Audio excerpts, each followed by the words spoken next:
ಎಲ್ಲರಿಗೂ ನಮಸ್ಕಾರ. ಸಬಿ ರುಚಿಗೆ ಸ್ವಾಗತ. ನಾನಿವತ್ತು ಬಾಸ್ಮತಿ ರೈಸಿಂದ ಬಿರಿಯಾನಿ ಮಾಡ್ತಾಯಿದ್ದೀನಿ. ತುಂಬಾ ರುಚಿಯಾಗಿರುತ್ತೆ ಈ ಬಿರಿಯಾನಿ. ನಾವು ಹೋಟ್ಲಲ್ಲಿ ಮಾಡ್ತಾರೆ ನೋಡಿ, ಅದೇ ಥರ ನಾವು ಮಾಡೋದು. ಅದರ ಟೇಸ್ಟ್ ಅಂತೂ ತುಂಬಾ ಚೆನ್ನಾಗಿರುತ್ತೆ. ಬನ್ನಿ ಈ ಒಂದು ರೆಸಿಪಿಯನ್ನು ಹೇಗೆ ಮಾಡೋದು ಅಂತ ನೋಡೋಣ.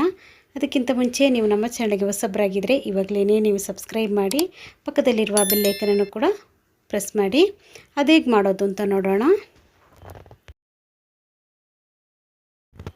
ಮೊದಲನೇದಾಗಿ ನಾನಿಲ್ಲೊಂದು ತವಾನ ಇಟ್ಕೊಂಡಿದ್ದೀನಿ.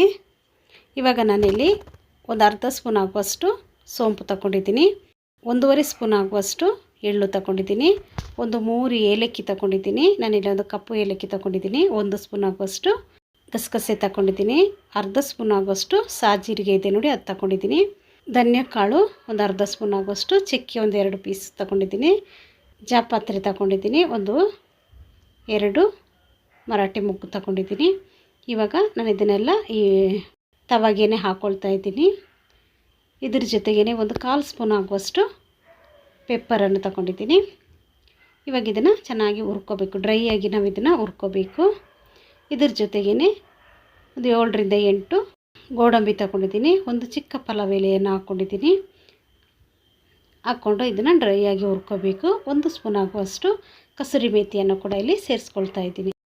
ಸ್ವಲ್ಪ ಚೂರು ಕಲರ್ ಚೇಂಜ್ ಆಗುತ್ತೆ ನೋಡಿ, ಅಷ್ಟರವರೆಗೆ ನೀವು ಇದನ್ನು ಹುರ್ಕೊಂಡ್ರೆ ಸಾಕು. ಇವಾಗ ಇದು ಇಷ್ಟು ಹುರಿದ್ರೆ ಸಾಕು ನೋಡಿ. ಇವಾಗ ಇದನ್ನೊಂದು ಪ್ಲೇಟಲ್ಲಿ ತೆಗೆದು ಇಟ್ಕೊಂಬಿಡೋಣ. ತುಂಬ ಸೀದಿಸಿದ್ರೆ ಟೇಸ್ಟ್ ಚೆನ್ನಾಗಿರಲ್ಲ, ಸ್ವಲ್ಪ ಇದನ್ನು ನಾವು ಹುರ್ಕೊಂಡ್ರೆ ಸಾಕು.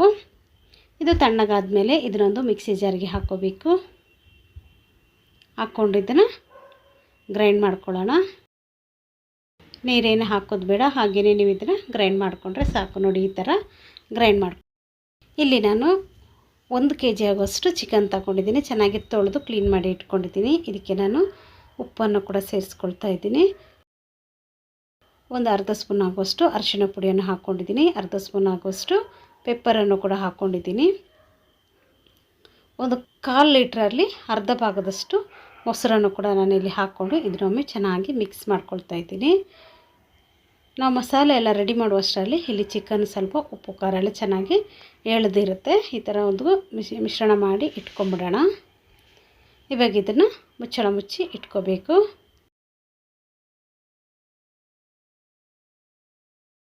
ಇವಾಗ ನೋಡಿ ಒಂದು ಪಾತ್ರೆ ತಗೊಂಡಿದ್ದೀನಿ, ಅದಕ್ಕೆ ನಾನಿಲ್ಲಿ 1 kg ಆಗುವಷ್ಟು ಬಾಸ್ಮತಿ ಅಕ್ಕಿಯನ್ನು ತಗೊಂಡಿದ್ದೀನಿ ನೋಡಿ. ಇದನ್ನು ಒಂದು ಬೌಲಲ್ಲಿ ಹಾಕ್ಕೊಳ್ತಾ ಇದ್ದೀನಿ. ಇದನ್ನೊಂದು 1/4 ಗಂಟೆ ನಾವು ನೆನೆ ಹಾಕಿ ಇಟ್ಕೋಬೇಕು.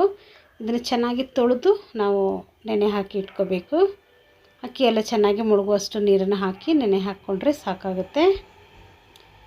ಇಲ್ಲಿ ನಾನು ಈ ಕಡೆ ನೀರು ಕೂಡ ಬಿಸಿಗೆ ಇಟ್ಟಿದ್ದೀನಿ ನೋಡಿ. ಇದಕ್ಕೆ ಒಂದು ಪಲಾವ್ ಎಲೆ, ಒಂದು 2 ಏಲಕ್ಕಿ, ಒಂದು ಸ್ವಲ್ಪ ಚಕ್ಕೆ ಹಾಕ್ಕೊಂಡಿದ್ದೀನಿ, ಲವಂಗನೂ ಕೂಡ ಹಾಕ್ಕೊಂಡಿದ್ದೀನಿ. ನೀರು ಚೆನ್ನಾಗಿ ಕುದಿ ಬಂದ ಮೇಲೆ ನಾವು ನೆನೆ ಹಾಕಿ ಇಟ್ಕೊಂಡಿರುವಂಥ ಅಕ್ಕಿಯನ್ನು ಕೂಡ ಇಲ್ಲಿ ಸೇರಿಸ್ಕೊಳ್ತಾ ಇದ್ದೀವಿ. ಒಂದು 1/4 ಗಂಟೆ ನಾನು ಅಕ್ಕಿಯನ್ನು ನೆನೆಸಿರೋದಷ್ಟೇ. ಇವಾಗ ಇದು ಚೆನ್ನಾಗಿ ಕುದಿ ಬರಲಿ. ರುಚಿಗೆ ತಕ್ಕಷ್ಟು ಉಪ್ಪನ್ನು ಕೂಡ ಇಲ್ಲಿ ನಾವು ಸೇರಿಸ್ಕೋಬೇಕು.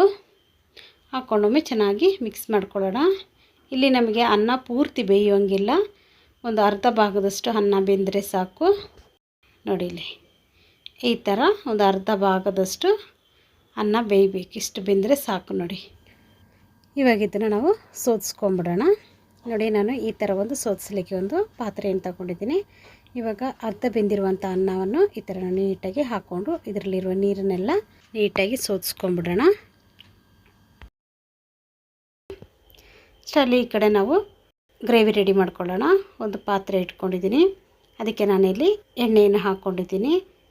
ಒಂದು 150 ಗ್ರಾಮ್ ಆಗುವಷ್ಟು ಎಣ್ಣೆಯನ್ನು ಹಾಕ್ಕೊಂಡಿದ್ದೀನಿ. ಇದ್ರ ಜೊತೆಗೆ ನಾನು ಒಂದು 2 ಈರುಳ್ಳಿಯನ್ನು ಚಿಕ್ಕದಾಗಿ ಕಟ್ ಮಾಡಿ ಹಾಕ್ಕೊಂಡಿದ್ದೀನಿ.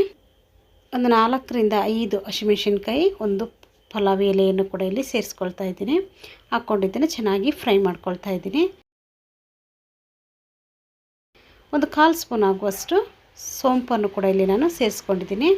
ಒಂದು ಏಲಕ್ಕಿಯನ್ನು ಕೂಡ ನಾನು ಸೇರಿಸ್ಕೊಳ್ತಾ ಇದ್ದೀನಿ. ಒಂದು 5ರಿಂದ 6 ಲವಂಗವನ್ನು ಕೂಡ ಹಾಕ್ಕೊಂಡಿದ್ದೀನಿ. ಹಾಕ್ಕೊಂಡಿದ್ದನ್ನು ಫ್ರೈ ಮಾಡ್ಕೋಬೇಕು. ಇಲ್ಲಿ ಮಸಾಲೆ ಐಟಮ್ ನಾನು ಜಾಸ್ತಿ ಹಾಕ್ಕೊಳ್ಳಿಲ್ಲ, ಎಲ್ಲ ಕಡಿಮೆ ಕಡಿಮೆ ಹಾಕ್ಕೊಂಡು ಮಾಡ್ತಾ ಇರುವಂಥದ್ದು ನೋಡಿ. ಈರುಳ್ಳಿ ಚೆನ್ನಾಗಿ ಈ ಥರ ಫ್ರೈ ಮಾಡ್ಕೋಬೇಕು ನೋಡಿ. ಈ ಥರ ಕಲರೆಲ್ಲ ಚೇಂಜ್ ಆಗುತ್ತೆ ನೋಡಿ, ಅಷ್ಟರವರೆಗೆ ನೀವು ಇದನ್ನು ಫ್ರೈ ಮಾಡ್ಕೋಬೇಕು. ಈರುಳ್ಳಿ ಚೆನ್ನಾಗಿ ಫ್ರೈ ಆದಮೇಲೆ ನಾನು ಇದಕ್ಕೆ ಒಂದು 2.5 ಸ್ಪೂನ್ ಆಗುವಷ್ಟು ಶುಂಠಿ ಬೆಳ್ಳುಳ್ಳಿ ಪೇಸ್ಟನ್ನು ಕೂಡ ಇಲ್ಲಿ ಸೇರಿಸ್ಕೊಳ್ತಾ ಇದ್ದೀನಿ. ಶುಂಠಿ ಬೆಳ್ಳುಳ್ಳಿ ಪೇಸ್ಟನ್ನು ಕೂಡ ಹಾಕ್ಕೊಂಡು ಚೆನ್ನಾಗಿ ಇದನ್ನು ಫ್ರೈ ಮಾಡ್ಕೋಬೇಕು. ಇದ್ರದ್ದು ಹಸಿ ಸ್ಮೆಲ್ ಹೋಗೋವರೆಗೂ ನಾವು ಇದನ್ನು ಫ್ರೈ ಮಾಡಿಕೊಂಡ್ರೆ ಸಾಕು. ನೋಡಿ, ಈ ಥರ ಚೆನ್ನಾಗಿ ಫ್ರೈ ಮಾಡ್ಕೊಂಡಿದ್ದೀನಿ. ಇವಾಗ ನಾನು ಇದಕ್ಕೆ ಒಂದು 2 ಟೊಮೆಟೊವನ್ನು ಚಿಕ್ಕದಾಗಿ ಕಟ್ ಮಾಡಿ ಅದನ್ನು ಕೂಡ ಇಲ್ಲಿ ಸೇರಿಸ್ಕೊಳ್ತಾ ಇದ್ದೀನಿ. ಒಗ್ಗರಣೆಗೆ ಹಾಕ್ಕೊಂಡು ಚೆನ್ನಾಗಿ ಇದನ್ನು ಫ್ರೈ ಮಾಡ್ಕೊಳ್ಳೋಣ. ಟೊಮೆಟೊ ಇಲ್ಲಿ ಸಾಫ್ಟ್ ಆಗಬೇಕು, ಅಷ್ಟರವರೆಗೆ ನಾವು ಇದನ್ನು ಫ್ರೈ ಮಾಡಿಕೊಂಡ್ರೆ ಸಾಕು. ಇವಾಗ ನಾನು ಗ್ರೈಂಡ್ ಮಾಡಿ ಇಟ್ಕೊಂಡಿದ್ದೀನಲ್ಲ ಬಿರಿಯಾನಿ ಮಸಾಲ, ಅದನ್ನು ಕೂಡ ಇಲ್ಲಿ ಸೇರಿಸ್ಕೊಳ್ಳೋಣ. ಬಿರಿಯಾನಿ ಮಸಾಲವನ್ನು ಹಾಕ್ಕೊಂಡು ಇದನ್ನು ಚೆನ್ನಾಗಿ ಮಿಕ್ಸ್ ಮಾಡ್ಕೋಬೇಕು. ಈ ಥರ ಚೆನ್ನಾಗಿ ಮಿಕ್ಸ್ ಮಾಡ್ಕೊಳ್ಳಿ. ಪುಡಿಯನ್ನು ಹಾಕಿದ್ಮೇಲೆ ಉರಿಯನ್ನು ನೀವು ಸಿಮ್ಮಲ್ಲಿ ಇಟ್ಕೊಳ್ಳಿ. ಇವಾಗ ನಾನು ಆವಾಗಲೇ ಚಿಕನ್ಗೆ ಹಾಕ್ಕೊಂಡು ಉಳಿದಿರುವಂಥ ಮೊಸರು ಇದೆ ನೋಡಿ, ಅದನ್ನು ಹಾಕ್ಕೊಂಡು ಚೆನ್ನಾಗಿ ಇದನ್ನು ಮಿಕ್ಸ್ ಮಾಡ್ಕೋಬೇಕು. ಚೆನ್ನಾಗಿ ಮಿಕ್ಸ್ ಮಾಡ್ಕೊಂಡಾದಮೇಲೆ ಉರಿಯನ್ನು ಸಿಮ್ಮಲ್ಲಿ ಇಟ್ಕೊಂಡು ಇಲ್ಲಿ ನಾನು ಖಾರದ ಪುಡಿಯನ್ನು ಸೇರಿಸ್ಕೊಳ್ತಾ ಇದ್ದೀನಿ. ಒಂದು 2 ಸ್ಪೂನ್ ಆಗುವಷ್ಟು ಖಾರದ ಪುಡಿಯನ್ನು ಹಾಕ್ಕೊಂಡಿದ್ದೀನಿ. ಖಾರ ನೋಡ್ಕೊಳ್ಳಿ, ನಿಮಗೆ ಜಾಸ್ತಿ ಬೇಕಂದರೆ ನೀವು ಇಲ್ಲಿ ಜಾಸ್ತಿ ಸೇರಿಸ್ಕೋಬೋದು. ಸ್ವಲ್ಪ ಒಂದು 1/4 ಸ್ಪೂನ್ ಆಗುವಷ್ಟು ಅರಿಶಿಣ ಪುಡಿಯನ್ನು ಕೂಡ ಇಲ್ಲಿ ಸೇರಿಸ್ಕೊಳ್ತಾ ಇದ್ದೀನಿ. ಹಾಕ್ಕೊಂಡಿದ್ದೀನಿ. ಒಮ್ಮೆ ಚೆನ್ನಾಗಿ ಫ್ರೈ ಮಾಡ್ಕೋಬೇಕು. ಎಣ್ಣೆ ಎಲ್ಲ ಚೆನ್ನಾಗಿ ಬಿಟ್ಕೊಳ್ತಾ ಇದೆ ನೋಡಿ. ಇವಾಗ ನಾವು ಮಿಶ್ರಣ ಮಾಡಿ ಇಟ್ಕೊಂಡಿರುವಂಥ ಈ ಚಿಕನನ್ನು ಕೂಡ ಇಲ್ಲಿ ಸೇರಿಸ್ಕೋಬೇಕು. ಚಿಕನನ್ನು ಕೂಡ ಹಾಕ್ಕೊಂಡು ಇದನ್ನು ಚೆನ್ನಾಗಿ ಮಿಕ್ಸ್ ಮಾಡ್ಕೊಳ್ಳೋಣ. ಇದನ್ನು ಅಷ್ಟೇ ಸ್ವಲ್ಪ ಹೊತ್ತು ಫ್ರೈ ಆಗಬೇಕು. ಈ ಮಸಾಲೆಯಲ್ಲೇ ಚೆನ್ನಾಗಿ ಇದನ್ನು ಫ್ರೈ ಮಾಡ್ಕೋಬೇಕು. ಚೆನ್ನಾಗಿರುತ್ತೆ. ಅವಾಗ ಉಪ್ಪು ಖಾರ ಎಲ್ಲ ಚೆನ್ನಾಗಿ ಹೋಗಿರುತ್ತೆ. ಈ ಥರ ನಾವು ಮಾಡೋದ್ರಿಂದ ನೋಡಿ, ಇದನ್ನು ಚೆನ್ನಾಗಿ ಮಿಕ್ಸ್ ಮಾಡ್ಕೊಳ್ತಾ ಇದ್ದೀನಿ. ನಾನು ಇದಕ್ಕೇನೆ ರೆಡಿಮೇಡ್ ಚಿಕನ್ ಮಸಾಲ ಪೌಡ್ರ್ ಸಿಗುತ್ತೆ ನೋಡಿ, ಅದನ್ನು ಕೂಡ 1 ಸ್ಪೂನ್ ಆಗುವಷ್ಟು ಹಾಕ್ಕೊಳ್ತಾ ಇದ್ದೀನಿ. ಹಾಕ್ಕೊಂಡಿದ್ದನ್ನೊಮ್ಮೆ ಚೆನ್ನಾಗಿ ಮಿಕ್ಸ್ ಮಾಡ್ಕೊಳ್ಳೋಣ. ನಾನಿಲ್ಲಿ ನೀರೇನು ಹಾಕ್ಕೊಳ್ಳಿಲ್ಲ, ಹಾಗೆಯೇ ಇದನ್ನು ಮಾಡ್ಕೊಳ್ತಾ ಇರೋದು. ನೋಡಿ, ಈ ಥರ ಚೆನ್ನಾಗಿ ಸ್ವಲ್ಪ ತಳ ಹಿಡಿದ್ರೂ ನೀವು ನೋಡಿಕೊಂಡು ಸ್ವಲ್ಪ ಹುಷಾರಾಗಿ ಮಧ್ಯದಲ್ಲಿ ಕೈ ಆಡಿಸ್ತಾ ಇರಬೇಕು.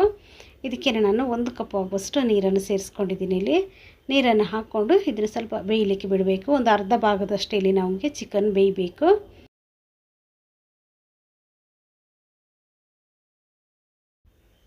ಇವಾಗ ನಾನು ಇದಕ್ಕೆ 1 ಹಿಡಿ ಆಗುವಷ್ಟು ಕೊತ್ತಂಬರಿ ಸೊಪ್ಪನ್ನು ಕೂಡ ಇಲ್ಲಿ ನಾನು ಸೇರಿಸ್ಕೊಳ್ತಾ ಇದ್ದೀನಿ. ಚಿಕ್ಕದಾಗಿ ಕಟ್ ಮಾಡಿ ಚೆನ್ನಾಗಿ ತೊಳೆದು ಕೊತ್ತಂಬರಿ ಸೊಪ್ಪನ್ನು ಕೂಡ ಇಲ್ಲಿ ಹಾಕ್ಕೊಂಡಿದ್ದೀನಿ. ಇದರ ಜೊತೆಗೇ ನಾನು 1 ಹಿಡಿ ಆಗುವಷ್ಟು ಪುದೀನ ಸೊಪ್ಪನ್ನು ಕೂಡ ಇಲ್ಲಿ ಸೇರಿಸ್ಕೊಳ್ತಾ ಇದ್ದೀನಿ. ಹಾಕ್ಕೊಂಡೊಮ್ಮೆ ಇದನ್ನು ಚೆನ್ನಾಗಿ ಮಿಕ್ಸ್ ಮಾಡ್ಕೊಳ್ಳೋಣ. ಚೆನ್ನಾಗಿ ಇದನ್ನು ಮಿಕ್ಸ್ ಮಾಡ್ಕೊಂಡಾದಮೇಲೆ ನಾನು ಇದಕ್ಕೆ ಉಪ್ಪನ್ನು ಇಲ್ಲಿ ಸೇರಿಸ್ಕೊಳ್ಳಿಲ್ಲ. ಇವಾಗ ಉಪ್ಪು ನೋಡಿಕೊಂಡು ನಾನಿಲ್ಲಿ ಉಪ್ಪನ್ನು ಕೂಡ ಇಲ್ಲಿ ಸೇರಿಸ್ಕೊಳ್ತಾ ಇದ್ದೀನಿ. ರುಚಿಗೆ ತಕ್ಕಷ್ಟು ಉಪ್ಪನ್ನು ಹಾಕ್ಕೊಳ್ಳೋಣ. ಹಾಕ್ಕೊಂಡು ಒಮ್ಮೆ ಇದನ್ನು ಚೆನ್ನಾಗಿ ಮಿಕ್ಸ್ ಮಾಡ್ಕೋಬೇಕು. ಈ ಗ್ರೇವಿ ನೋಡಿ ಸ್ವಲ್ಪ ತಿಕ್ಕಾಗಬೇಕು, ಅಷ್ಟರವರೆಗೆ ನಾವು ಇದನ್ನು ಕುದಿಸ್ಕೊಂಡ್ರೆ ಸಾಕು. ಚಿಕನ್ ಪೂರ್ತಿ ಬೇಯಬಾರ್ದು, ಅರ್ಧ ಭಾಗದಷ್ಟು ಚಿಕನ್ ಬೆಂದರೆ ಸಾಕು. ನೋಡಿ, ಈ ಥರ. ಇವಾಗ ನೀವು ಟೇಸ್ಟ್ ಮಾಡ್ಕೊಳ್ಳಿ, ಉಪ್ಪು ಖಾರ ಏನಾದರೂ ಕಡಿಮೆ ಆದರೆ ನೀವಿಲ್ಲಿ ಸೇರಿಸ್ಕೋಬೋದು. ಇವಾಗ ನೋಡಿ, ಈ ಒಂದು ಹದಕ್ಕೆ ಬಂದಿದೆ ನೋಡಿ. ಇಲ್ಲಿ ಕರೆಕ್ಟಾಗಿ ಚಿಕನ್ ಅರ್ಧ ಭಾಗದಷ್ಟು ಬೆಂದಿದೆ ನೋಡಿ. ಇಷ್ಟು ಗ್ರೇವಿ ಇದ್ದರೆ ಸಾಕು. ಇವಾಗ ನೀವು ಉರಿಯನ್ನು ಸಿಮ್ಮಲ್ಲಿ ಇಟ್ಕೋಬೇಕು. ಉರಿಯನ್ನು ಸಿಮ್ಮಲ್ಲಿ ಇಟ್ಕೊಂಡು ನಾವು ಮೊದಲೇ ಮಾಡಿ ಇಟ್ಕೊಂಡಿರುವಂಥ ರೈಸ್ ಇದೆ ನೋಡಿ, ಅರ್ಧ ಬೇಯಿಸಿರುವಂಥದ್ದು, ಅದನ್ನು ಇದಕ್ಕೆ ಸೇರಿಸ್ಕೋಬೇಕು. ನೋಡಿ, ಈ ಥರ ಹಾಕ್ಕೊಳ್ಳೋಣ. ಉರಿಯನ್ನು ಮಾತ್ರ ನೀವು ದೊಡ್ಡದಾಗಿ ಇಟ್ಕೋಬೇಡಿ, ಸಿಮ್ಮಲ್ಲಿ ಇಟ್ಕೊಂಡೇ ನೀವು ಇದನ್ನು ಮಾಡ್ಕೋಬೇಕು. ಇವಾಗ ಈ ರೈಸನ್ನೆಲ್ಲ ಒಂದೇ ಸಮವಾಗಿ ಮಾಡ್ಕೊಳ್ಳೋಣ. ನೋಡಿ, ಈ ಥರ ಸಮವಾಗಿ ಮಾಡ್ಕೊಂಡಿದ್ದೀನಿ. ಇವಾಗ ನಾನು ಇದಕ್ಕೆ ಕೊತ್ತಂಬರಿ ಸೊಪ್ಪನ್ನು ಸ್ವಲ್ಪ ಮೇಲ್ಗಡೆಯಿಂದ ಹಾಕ್ಕೊಳ್ತಾ ಇದ್ದೀನಿ. ಇದ್ರ ಜೊತೆಗೇ ಒಂದು ಸ್ವಲ್ಪ ಪುದೀನ ಸೊಪ್ಪನ್ನು ಕೂಡ ಸ್ವಲ್ಪ ಸೇರಿಸ್ಕೊಳ್ಳೋಣ. ಇಲ್ಲಿ ನಾನು ಒಂದು 2 ಸ್ಪೂನ್ ಆಗುವಷ್ಟು ತುಪ್ಪವನ್ನು ಸೇರಿಸ್ಕೊಳ್ತಾ ಇದ್ದೀನಿ. ತುಪ್ಪ ನಿಮಗೆ ಇಷ್ಟ ಇದ್ದರೆ ಇನ್ನೂ ಸ್ವಲ್ಪ ಜಾಸ್ತಿನೇ ನೀವು ಇಲ್ಲಿ ಸೇರಿಸ್ಕೋಬೋದು.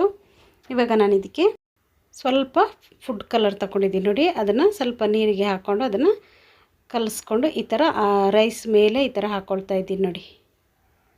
ಇದು ಚೆನ್ನಾಗಿ ಕಾಣುತ್ತೆ ನಮಗೆ, ಅದಕ್ಕೋಸ್ಕರ ನಾನು ಹಾಕ್ಕೊಳ್ತಾ ಇರೋದು. ಇನ್ನು ಇಷ್ಟ ಇದ್ದವರು ಈ ಥರ ಹಾಕ್ಕೊಂಡು ಮಾಡ್ಬೋದು ನೋಡಿ. ನಾನು ಎಲ್ಲ ಹಾಕ್ಕೊಂಡು ಇದನ್ನು ಮುಚ್ಚಳ ಮುಚ್ಚಿ ಒಂದು 20 ನಿಮಿಷ ಇದನ್ನು ನಾನು ಹೀಗೇ ಬೇಯಿಸ್ತೀನಿ. ಅಂದರೆ ಸಿಮ್ಮಲ್ಲಿ ಇಟ್ಕೊಂಡು ನಾನು ಇದನ್ನು ಮಾಡ್ತಾ ಇರೋದು. ಒಂದು 20 ನಿಮಿಷ ಆದಮೇಲೆ ತೆಗೆದು ನೋಡೋಣ. ವಾವ್, ಸೂಪರಾಗಿ ಬಂದಿದೆ ನೋಡಿ. ಒಳ್ಳೆ ಪರಿಮಳ, ಘಮಘಮ ಅಂತ ಪರಿಮಳ ಬರ್ತಾ ಇದೆ. ನೋಡ್ತಾ ಇದ್ರೇ ತಿಂದುಬಿಡೋಣ ಅನಿಸುತ್ತೆ, ಅಷ್ಟೊಂದು ಸೂಪರಾಗಿ ಬಂದಿದೆ ನೋಡಿ. ತುಂಬಾ ಚೆನ್ನಾಗಿ ಬಂದಿದೆ. ನೀವು ಕೂಡ ಇದೇ ಥರ ಒಮ್ಮೆ ಟ್ರೈ ಮಾಡಿ. ಮಾಡೋದು ಸುಲಭವಾಗಿ ಮಾಡ್ಕೋಬೋದು. ನೋಡಿದ್ರಲ್ಲ ಇಷ್ಟೊಂದು ಸುಲಭವಾಗಿ ನಾವು ಹೋಟೆಲಲ್ಲಿ ಮಾಡೋದಕ್ಕಿಂತಲೂ ರುಚಿಯಾಗಿ ಮನೆಯಲ್ಲೇ ಮಾಡ್ಕೋಬೋದು ಅಂತ. ಈ ವಿಡಿಯೋ ನಿಮಗೆ ಇಷ್ಟ ಆಯಿತು ಅಂದರೆ ಲೈಕ್ ಮಾಡಿ, ಶೇರ್ ಮಾಡಿ, ಸಬ್ಸ್ಕ್ರೈಬ್ ಮಾಡಿ. ವಿಡಿಯೋ ನೋಡಿದ್ದಕ್ಕಾಗಿ ಧನ್ಯವಾದಗಳು. ನಾನು ಸಬಿ.